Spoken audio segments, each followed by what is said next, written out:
పెద్దపల్లి జిల్లా గోదావరిఖనిలో ఉద్రిక్తత నెలకొంది. దారిమైసమ్మ ఆలయాలను కూల్చివేసిన వారిపై చర్యలు తీసుకోవాలని డిమాండ్ చేస్తూ చేపట్టిన ఆందోళనలు ఘర్షణకు దారితీశాయి. రామకుండం ఎమ్మెల్యే క్యాంపు కార్యాలయాన్ని మాజీ ఎమ్మెల్యే కోరుకంటి చందర్ అనుచరులు ముట్టడించే ప్రయత్నం చేశారు. దీంతో అడ్డుకున్న పోలీసులకు గులాబీ శ్రేణులకు మధ్య తీవ్ర వాగ్వాదం జరిగింది. మాజీ ఎమ్మెల్యే కోరుకంటి చందర్ సహా పలువురు బీఆర్ఎస్ కార్యకర్తలను పోలీసులు అరెస్ట్ చేశారు.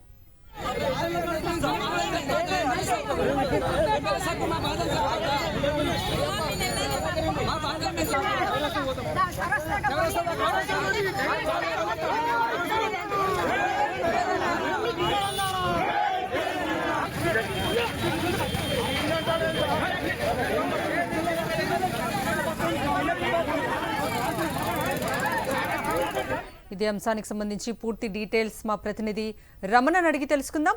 రమణ, కవిత, పెద్దపల్లి జిల్లా రామగుండంలో ఈ రోజు ఉద్రిక్తమైన వాతావరణం నెలకొంది.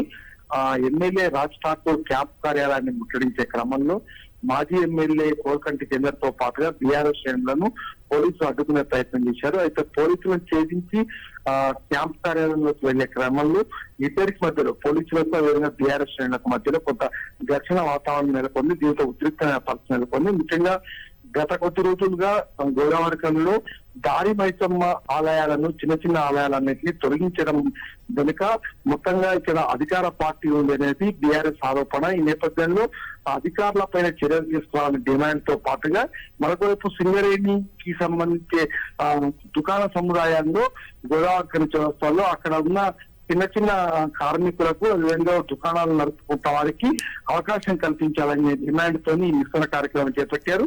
ఈ క్రమంలో ముట్టడి చేసే నేపథ్యంలో పోలీసులకు, అదేవిధంగా బీఆర్ఎస్ శ్రేణులకు మధ్య తీవ్రమైన ఘర్షణ వాతావరణం నెలకొనడంతో కొంత ఉద్రిక్త పరిస్థితులు మనకు కనిపించాయి. Kavitha. Okay Ramana, thank you.